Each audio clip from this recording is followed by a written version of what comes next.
Okay, so this is our final example, example number 9, where we try to find a sum using sigma notation. Important thing with sigma notation is that we want to identify kind of the two pieces of this. The piece on the right over here, 3 times negative 2 to the k minus 1, that is our sequence. So we're talking about a sequence that starts at 3, which gets multiplied by negative 2 each time we go over. Okay, so that is the sequence we're referencing, where that sequence has a first term, a second term, a third term, a fourth term, a fifth term, so on and so forth.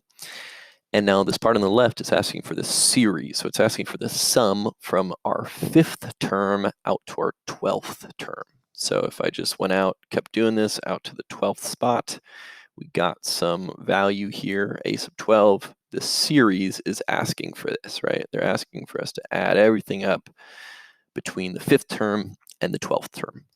Okay, so when they say find A1, R, and N, you have to be careful because what they're asking for is not, A1 is not the 3, because they're referring to A1 of the series, not of the sequence. So the first term of our series, well, we would kind of call this the first term of our series, right? Then we'd have the second term, and if we went out, eventually, if we're getting out to what was the 12th term of the sequence, well, okay, we start at 5 and we go out to 12. So we have 5, 6, 7, 8, 9, 10, 11, 12. So our series appears to have 8 values in it. Okay, so it's a little easy to get mixed up between, is this number referring to the sequence or to the series?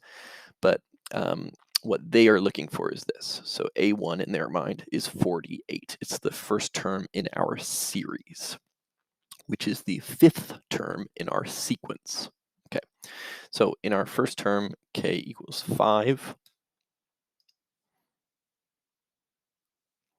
The first term is that 3 to the negative 2 to the 5 minus 1 power. So that was that 48 number that we arrived at, right? That was the number that we got to when we went out into 5 positions in the sequence. So we get to 48.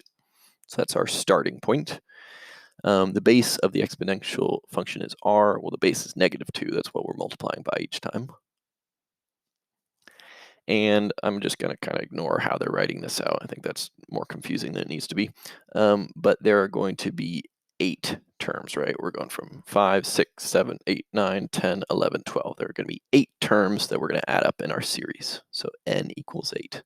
So once we have those values, we are ready to take our sum formula and plug things in. So our first term in the series is 48. So we have 48 minus 48 times negative 2 to the 8th power. That's divided by 1 minus negative 2. After that, we just go through and we simplify everything until we can get a final value.